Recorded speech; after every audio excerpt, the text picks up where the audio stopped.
Assalamualaikum warahmatullahi wabarakatuh. Perkenalkan, saya Nurul Rahmawati, saya dari HI20A. Di sini saya akan memberikan pemahaman saya seputar dinasti Ottoman.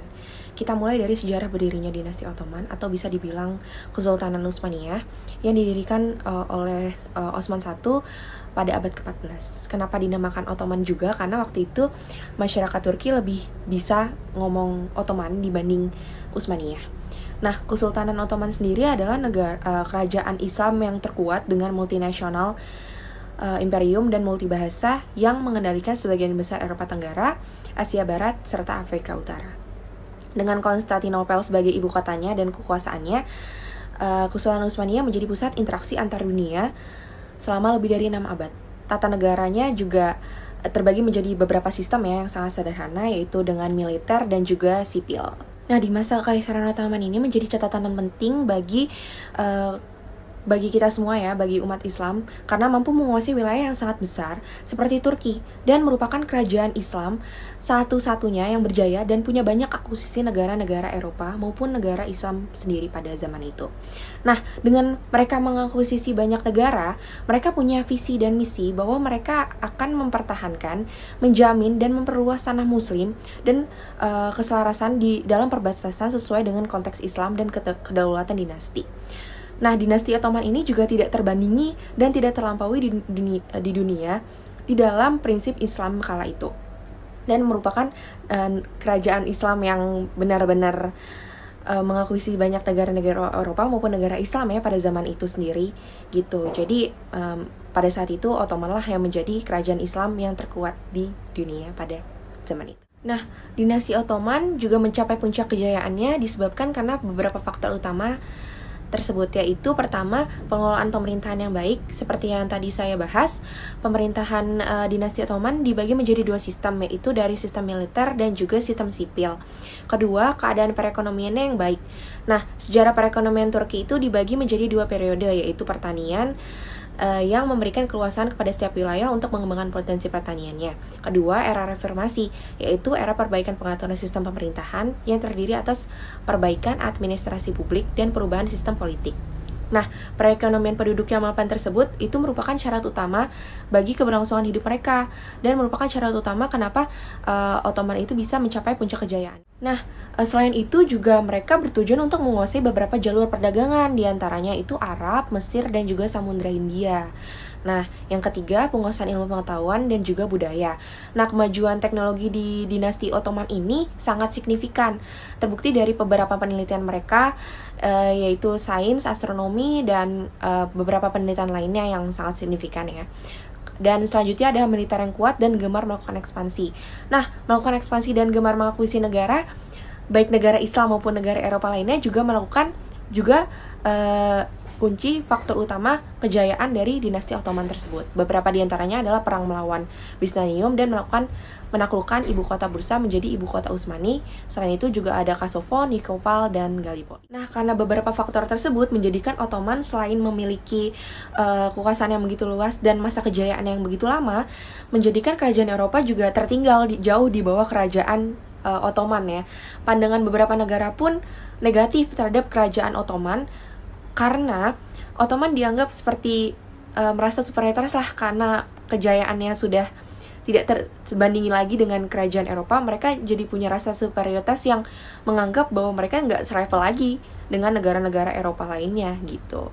Dan kita lanjut ke diplomasi politik. Nah, diplomasi politik Utsmaniyah pada saat itu dilakukan ke beberapa negara di Eropa dengan aliansi. Pertama, Kekaisaran Ottoman atau Khalifah Utsmaniyah dengan pemerintah Kristen adalah dengan negara-negara kota maritim yang bernama Republik Ragusa dengan Dubrovnik sebagai ibu kotanya. Nah, jika diperhatikan kebanyakan negara Eropa kala itu memilih untuk berlindung di bawah nama Utsmani karena kan Utsmani udah merupakan negara terkuat nih. Nah, mereka tuh berlindung di bawah Utsmani. Nah, salah satunya itu karena faktor agama. Terbukti dengan dibangunnya hubungan diplomatik antara Daulah Utsmaniyah dengan Kesultanan di Roma, Kerajaan Florence, Naples, dan Prancis. Begitu pula merambat ke Kerajaan Venesia dan Hungaria. Keadaan itu juga dipicu karena waktu itu umat muslim yang dipaksa untuk dikristenisasikan dan mempersempit ruang geraknya. Nah, keadaan itu juga membuat ya kenapa beberapa kerajaan Eropa memilih berlindung di bawah nama Utsmani. Nah, dengan aliansi kekuasaan tersebut, kerajaan Islam Utsmani ini mencapai perolehan yang terbesar dan belum pernah dicapai di periode sebelumnya. Cakupan kekuasaan terbentang luas terbesar di 3 benua, yaitu Asia, Afrika, dan Eropa. Bahkan orang-orang Jerman saat itu mengenal kerajaan Utsmani itu sebagai ancaman besar karena saking banyaknya negara yang diakuisisinya dia, dan juga merupakan negara kerajaan yang terkuat Islam pada zaman itu. Jadi mereka kayak menganggap mereka itu ancaman besar. Kerajaan Ottoman itu merupakan ancaman besar bagi mereka gitu.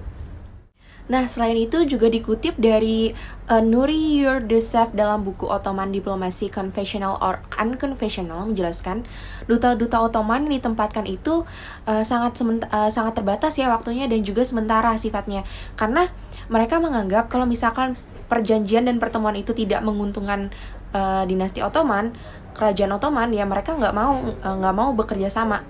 Mereka mau dinasti Ottoman itu menguntungkan mereka aja gitu. Di satu sisi perjanjian tersebut kan harusnya menguntungkan kedua pihak ya, bukan menguntungkan hanya salah satu pihak tersebut gitu. Jadi mereka mengirim duta-duta besar itu kalau nggak sesuai sama perjanjiannya apa yang mereka mau, ya mereka nggak mau lagi ngelanjutinnya gitu. Selama 6 abad memimpin dan menjadi kesultanan yang berjaya, masa runtuhnya Kesultanan Utsmaniyah pun disebabkan karena beberapa faktor ini juga, yaitu kondisi sosial ekonomi. Di sisi lain, dominasi Eropa itu udah makin kuat, sementara dinasti Ottoman masih mengikuti Perang Dunia I. Nah, satu persatu kekuasaan dari Kekaisaran Utsmani pun memerdekakan diri dan terjadilah pemberontakan dan perlawanan di mana-mana karena mereka menganggap kalau mereka udah nggak percaya lagi nih sama Kesultanan Utsmani gitu kan. Nah, beberapa faktor runtuhnya kerajaan Ottoman juga disebabkan karena ketertinggalan diplomasi, di mana Kekaisaran Eropa sudah memajukan sistem diplomasinya juga, sementara Ottoman masih berpaku terhadap kekuasaan sendiri, di mana diplomasinya itu menguntungkan mereka sendiri. Nah, dengan ketertinggalannya tersebut, negara pun makin melemah dan Ottoman jauh tertinggal dari kekaisaran Eropa lainnya. Ketidakstabilan politik tersebut pun menjadi pengaruh besar terhadap perkembangan ekonomi saat itu. Akibatnya, di samping peperangan negaranya itu yang tidak kunjung berhenti, menyebabkan perekonomiannya merosot, terus juga negara pendapatannya berkurang, sedangkan belanja negaranya itu semakin besar dan biaya peperangan yang juga semakin besar, itu menyebabkan dinasti Ottoman atau kerajaan Ottoman sendiri perlahan-lahan mulai runtuh dan jauh tertinggal oleh negara-negara Eropa lainnya. Dan sedangkan itu juga di bidang perdagangan mereka juga jauh tertinggal ya. Dan sementara ekspansi Eropa di bidang perdagangan pun meningkat. Perputaran modalnya di antara mereka telah memunculkan sejumlah industri baru seperti industri logam, terus tekstil juga. Nah, ini menyebabkan dinasti Ottoman juga jauh tertinggal di samping ekonomi, politik, dan juga sosial. Mereka jauh tertinggal. Nah, itu saja penjelasan saya seputar dinasti Ottoman. Kurang dan lebihnya saya mohon maaf. Bila taufiq wal hidayah. Assalamualaikum warahmatullahi wabarakatuh.